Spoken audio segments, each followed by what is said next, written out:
Baik pemirsa, kami ajak Anda untuk bergabung dengan KPU yang akan memberikan pernyataan ini berkaitan dengan memori banding tambahan dan pelaksanaan putusan Bawaslu. Dan upaya mediasi yang disampaikan ke KPU ini penting kami sampaikan karena untuk menjelaskan ke publik bahwa ada situasi yang mediasi belum dilakukan sebelum putusan PN keluar, bahwa dalam pertimbangan hukum putusan PN Jakpus nomor 757 dan seterusnya di halaman 42 disebutkan pengadilan telah mengupayakan perdamaian melalui mediasi dengan menunjuk hakim pada Pengadilan Negeri Jakarta Pusat sebagai mediator.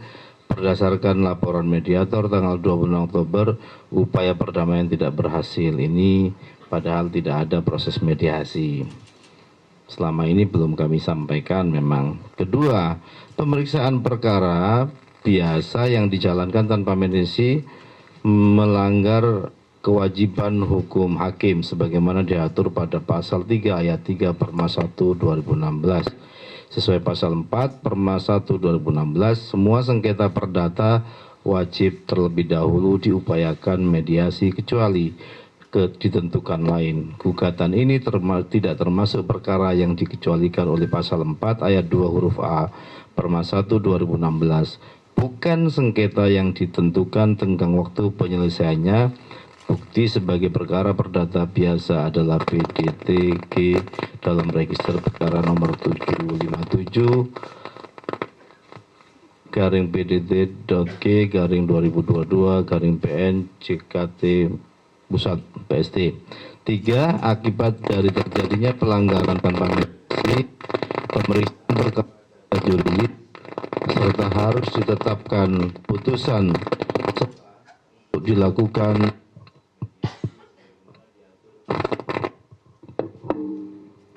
dalam pasal 3 ayat 4 Perma 1 2016. Dalam hal terjadi pelanggaran terhadap ketentuan sebagaimana dimaksud pada ayat 3, apabila diajukan upaya hukum maka pengadilan tingkat banding atau Mahkamah Agung dengan putusan selah memerintahkan pengadilan tingkat pertama untuk melakukan proses mediasi. 4. Permohonan penangguhan pelaksanaan putusan serta-merta sehubungan dengan beralasan hukumnya permohonan dijatuhkan putusan selah di tingkat banding di atas beralasan hukum untuk sekaligus dimohonkan penangguhan berlakunya amar putusan serta-merta. Surat untuk penangguhan berlakunya putusan serta-mertanya ini juga sudah kami sampaikan. A. Terdapat kepentingan negara yang wajib diutamakan dalam rangka menjalankan pasal 22 ayat 1 yang mengatur bahwa pemilu dilaksanakan secara luber, jurdil, setiap 5 tahun sekali yang tidak dapat ditunda. B.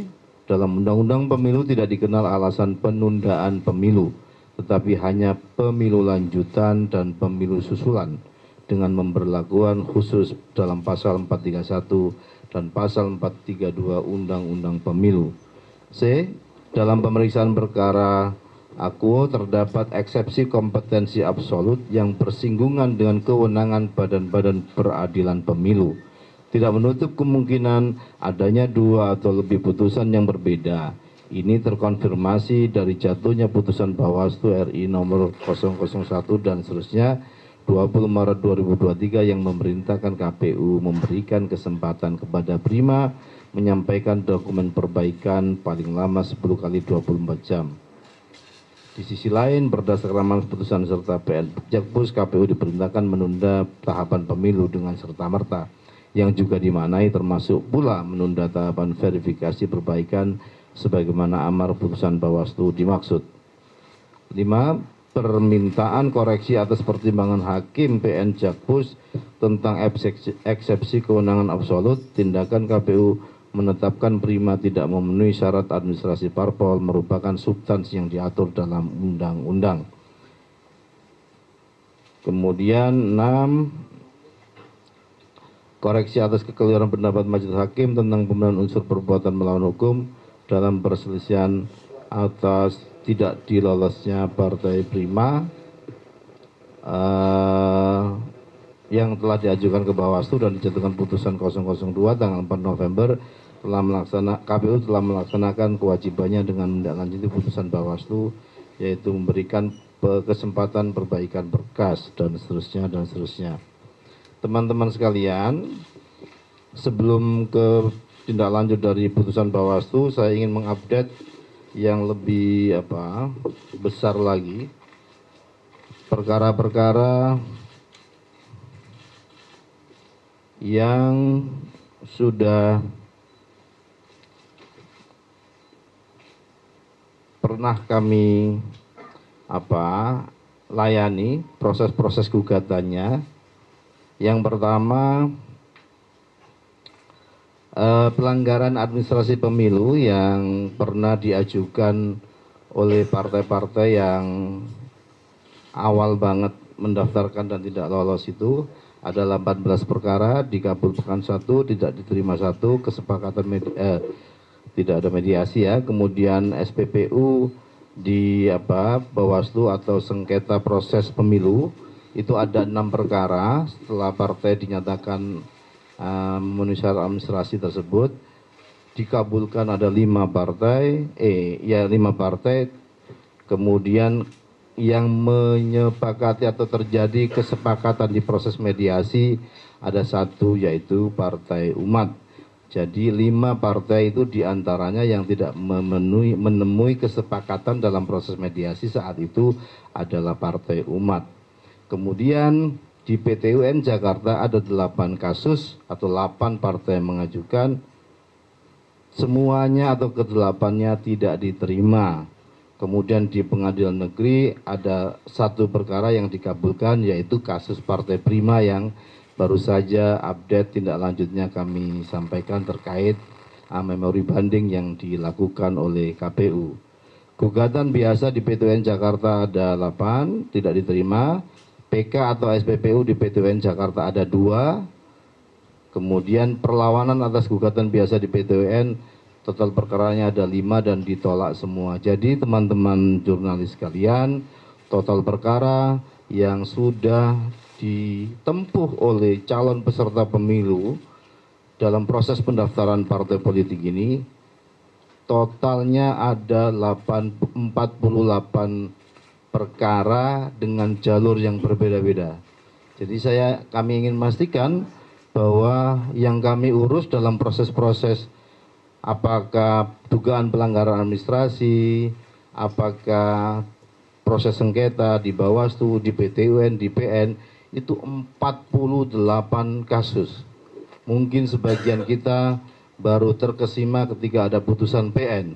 Sejatinya KPU melayani seluruh proses gugatan yang dilakukan oleh calon peserta pemilu sejak pendaftaran partai politik kemarin, itu sudah ada 48 kasus. Dikabulkan totalnya ada 7, kemudian ditolak ada 5, tidak diterima ada 33. Kesepakatan mediasi ada 1, yaitu Partai Umat yang kemarin. Demikian gambaran umum dari proses-proses ketidakpuasan calon peserta pemilu yang kemudian menempuh jalur-jalur yang diatur oleh undang-undang, yaitu di Bawaslu dan PT UN yang bisa kami update. Untuk terkait putusan Bawaslu nanti Mas Idam ya yang akan menyampaikan. Demikian dari saya, terima kasih. Ya, terima kasih Pak Afif. Demikian tadi yang diupdate oleh Pak Afifuddin sebagai Ketua Divisi Hukum dan Pengawasan Komisi Pemilihan Umum Republik Indonesia terkait dengan total sampai saat ini kami sudah pernah menangani atau mengalami 48 perkara yang diajukan oleh partai politik calon peserta pemilu dengan jalur yang berbeda-beda.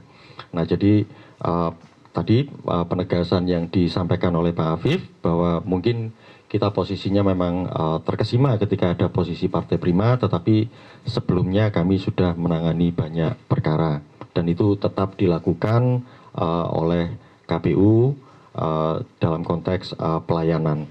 Dan kemudian yang kedua, kita akan sambung ke Pak Idam Holik terkait dengan tindak lanjut putusan dari Bawaslu RI untuk Partai Prima. Nah, itu posisinya kan sekarang sedang berjalan di KPU RI. Monggo Pak Idam.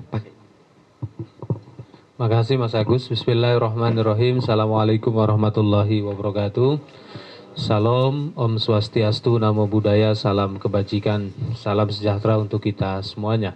Yang saya hormati kepada Gus Haji M. Apipudin dan Mas Agus Melas, anggota KPU Republik Indonesia.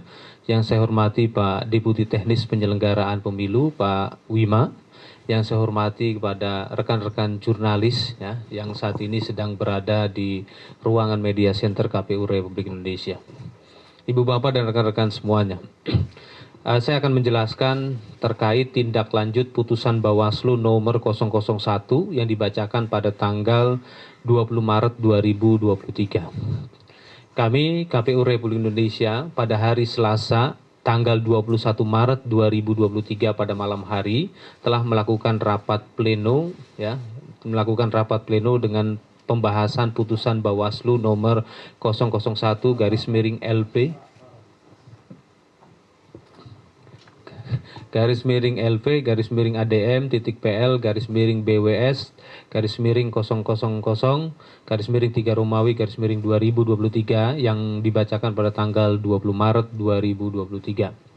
KPU sampaikan kepada rekan-rekan pers dan publik Indonesia sesuai dengan norma yang terdapat di dalam Undang-Undang Pemilu, khususnya pasal 180 ayat 3 Undang-Undang Nomor 7 Tahun 2017, bahwa KPU wajib menindaklanjuti atau melaksanakan putusan Bawaslu tersebut. Karena tidak ada upaya hukum lain ketika Bawaslu memutuskan putusannya berkaitan dengan pelanggaran administrasi. Jadi KPU harus melaksanakan. Oleh karena itu, pada hari ini setelah kami melakukan konferensi pers ini, kami akan mengadakan rapat teknis dengan Partai Prima. Ya. Rapat teknis dengan Partai Prima, kami berencana akan membuka akses silon kembali, membuka akses sipol kembali yang kemarin sempat ditutup karena memang tahapan verifikasi partai politik telah selesai. Hari ini kita akan buka kembali dan kami juga akan menjelaskan teknis pelaksanaan penyerahan persyaratan pendaftaran partai politik perbaikan sebagaimana yang dimaksud